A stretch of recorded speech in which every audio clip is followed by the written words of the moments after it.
My respects to all the viewers. The greatest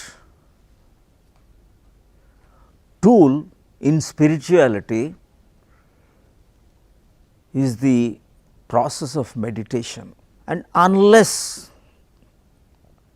we cleanse our mind, even if you by heart all the slokas, all the scriptures of the world, keeping all the portraits at a home, nothing is going to change, because when we die, we have to leave everything here and only the mind comes along with us. That is the only one we will have to take care. So, Buddha says, Mano Pubbangama Dhamma. Mind precedes all phenomena.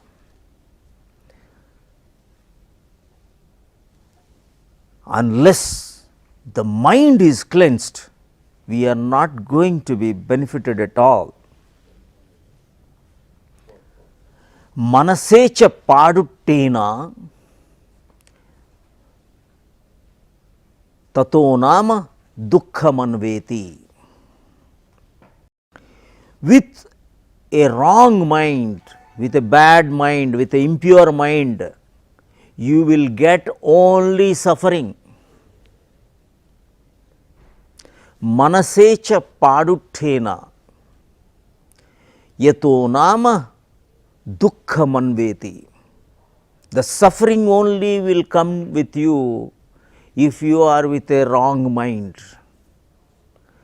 Manasecha pasannena, with a pure mind, tato nama sukhamanveti. Happiness shall follow with a pure mind. Sa chitta paryodapanam. So, hence cleanse your mind. You do not need to do anything. If you do, it is okay. If you are lighting a candle in front of your master, excellent, because you need to have respect. Offer your obeisance, your respects, everything to your master, your guru, your God, everything is good, but to follow, not just closing the curtain and doing everything, closing the puja or mandir and then doing every nonsense. God is not somebody you are offering 1 coconut, 10 coconuts, 100 coconuts. How can you offer any coconut? You tell me. It is all belonging to the God himself. When everything belongs to God, what you will give? I will offer you a metal, gold metal. What will you do? A crown of gold. What will God do? All the metals, all the minerals, all the universe belongs to him. If you even offer a flower, flower has offered itself already to God. Symbolically you can offer a flower. The flower has only offered itself. Oh, you are only murdering the flower and offering a corpse of the flower. We offer our hair. What will the God do with your hair? What will the God do with your porridge? He is not going to eat. He is not going to take your hair. When they started giving the hair, it is symbolically, because the hair is on the head and all the thoughts are to be removed, symbolically to cleanse the head, they have put that practice. When you offer a flower, it is offer is symbolically representing your heart. I am offering my heart, the highest. I am offering my body. The symbolically the coconut is representing the body. So, they have started putting the, I am breaking my ego, I am offering myself, all the 3 eyes, my eyes, 3 eyes, that outer shell, outer hair is my hair, outer shell is my shell, the inside flesh is my flesh, the kumkum is my blood, the pus is the turmeric, pasupu. I am breaking that. I am offering myself, I am to cleanse myself. The fruit I give, what will the God do with the fruit? Again you will only eat the fruit. God is not going to take the fruit. It is the seed, because just as the seed brings the tree, again tree brings the flower, brings the fruit, again fruit becomes the tree. This is my karma. So, I am giving that karma. I do not want to, I am just giving everything. Samskara has to be removed symbolically to keep that. Phalam, phalam is the karma phala. The karma phala you are not segregating, and you are taking prasada, a laddu or something. It is symbolically to represent that I will accept everything that happens around me, everything. The air is belonging to him, the water is belonging to him, the light is belonging to him. What can you? Everything is prasada, prasadam adhigachyate. What is not prasada? So, the jyoti touching your eyes, that means my vision should be purified, that is all. My vision should be, that is why you are touching to your eyes. Unless you change your vision, see, when you see, you can see both good and bad, you can hear good and bad, you can smell good and bad, you can taste good and bad, you can touch good and bad. So, what you will touch is important. All Shodasopacharas is to, with the meaning it is kept. When you look at the image of the God, God's image is looking at you. Shiva says, when you are looking at the image and the image is looking at you, then it becomes a perfect circle. The vision, the light goes from you and then reaches the image, and the image is again looking at you. Whom are you seeing now? The energy comes back to you, you are replenished. Knowing thyself, that is why whatever, do not go by outside lights. The electricity is same, the light that comes out is same. All the mystics, whether it is Krishna, Shiva, Jesus, Buddha, Mahavira, Guru Nanak, Lao Tzu, Muhammad, anybody did they say you kill the other, cut the other, suppress the other? It is to only purify the mind, so that I can come out of my vasanas, my karma. Anytime you say karma, it is not that karma means what you do not do you are getting, no, what you have done. Karma means what you have done, you are getting it back, and it is instantaneous. Upanishads say, if you, it is like law of magnetism and law of electricity, it is immediate. You are uttering a wrong word, it is creating the vibrations inside. You are using a dirty foul language to the other person, it has to create reverberations inside. The toxins, poisons, everything is manufactured within. What happens with a positive thought? All are with perfect meanings and symbolic representations. So, that is why whatever religion you belong to, it is immaterial, good. At least you belong to some religion where they teach values, good. Meditate. If you are a Christian, it will make you a good Christian. If you are a Hindu, it will make you a good Hindu. If you are a Muslim, it will make you a good Muslim. If you are sick, it will make you a good sick. It will make you a global citizen. It will make you a global being. A good human being is a godly being, irrespective of what religion you follow. No need of comparing every scripture, no what scripture, all scriptures are one and the same. According to the culture, the acclimatization that happens, somebody is wearing some type of clothing, somebody is wearing a different attire. In Himalayas, people wear more of warm clothes. It is nothing to do with a religion. Somebody a hot place, they do not wear anything. Somebody is not wearing clothes at all, nothing to do with religion. You wear more clothes or less clothes. You grow a beard or you cut your beard.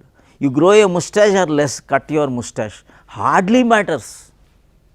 You grow your hair or do not grow your hair, are totally clean shaven, hardly matters. In religion, it hardly, spirituality, it hardly matters. What matters is how you clean within, how you clean your heart, how you clean your mind. Are you addicted? Are you reactive? Are you proactive? If you are proactive, equanimous, pleasant sensation is there, you are equanimous, untouched by it, like a lotus flower, it untouched by the mud. Sensations, you are balanced, equipoised, you are equipoised to the pleasant, equipoised to the unpleasant, equipoised to the neutral. Then you are coming out of the ignorance, craving and aversion, everything you are equipoised. This is what is important in meditation. So, it is a practice. Once with the breath, your mind becomes subtler and subtler and subtler. Now, it has the competency to go within and understand and to, in the Panya, you are able to understand that whole process is impermanent, body is impermanent. So, when you understand that your body is impermanent, not intellectually, intellectually all the masters will say the body is impermanent, but he is also enslaved by the body. What use is it? Unless you are taught meditation and you know for yourself what is happening to your body, what is happening to your mind, till such time it is useless to know that your body is impermanent. But in meditation, you will know that I am a passing phenomena, I am only arising and passing away, as just as Krishna said. It is impermanent phenomena, it is arising and passing away, and whole body is in a flux. And you will also know all the sensations, whether it is itch, whether it is pain, whether it is heaviness, coldness, lightness, any sensation, that is only impermanent. And earlier I was attaching to the sensations, I was attaching to the pleasant, I was attaching to the unpleasant. I did not want unpleasant sensations, I wanted pleasant sensation. But as you go deeper, deeper, deeper into your meditation, you will come to know that all sensations have the same nature of arising and passing away. Now, what sensation I can attach? So, no sensation is good for me or bad for me. That you will have to experientially understand. No scripture, if you are even reading all the Tripitakas, it is useless. If you are reading Bhagavad Gita, at the most it will have a Shrotamaya Prajna, Shrotan Prajna, Chintan Prajna, but not experiential Prajna. It has to, it should motivate you to do the meditation. All the pairs of the opposites, what Krishna says, samatva. Samatvam yoga uchyate. What is that samatvam? Samatvam you get only out of meditation. So, unless we meditate, how do you get the help? So, why we are meditating? First is that equanimity, awareness is important, equanimity is important. Slowly what will happen is, once the for the body you are taking the food, and food, whatever the solid anna is the food for the body. And what is the food for the mind? Samskara is the food for the mind. That is why you are keeping on repeating. You will, one samskara will come in front of you, one sensation will come in front of you. Now that will come, you will attach to that, or you do not want that, or you want that. Either raga are there, desha is there. Now the mind will sustain, because you have given food. The thoughts are the food, the samskaras are the food, the memory is the food, regret is the food, imagination is the food. Now when you cut the food, now what will happen? Earlier food is there inside. Just as when you do not eat your food, now your adipose tissues will burn its glucose. Similarly, when you do not supply the new samskaras, when you are not making any new samskaras, then it will draw the past samskara and it will come in front of you as a sensation. That is why all sensations are taking place in the body and mind junctions. Sensation is happening on the body and sensation is part of the mind process. That is why Buddha says there are 4 stages for the mind: Vijnana, Sanya, Vedana, Sankhara. Vijnana, Sanya, Vedana, Sankhara. What is Vijnana? Vijnana is the consciousness, Sanya is the perception, Vedana is Samvedana, sensation, and Sankhara is the reaction. And now you know that you are a fleeting phenomena, the body is a fleeting phenomena, your body is arising and passing away, and each in a trillionth of a second, one kalapa, the life period of one kalapa is 1 trillionth of a second, it is happening and arising and passing away, and so fast, and you are only a fleeting phenomena, what Krishna used to say. Matra sparshasthu kaunteya shitoshna sukha dukkadaha agam payano anityaha, agam payano. You are continuously arising and passing away, and you are a fleeting phenomena.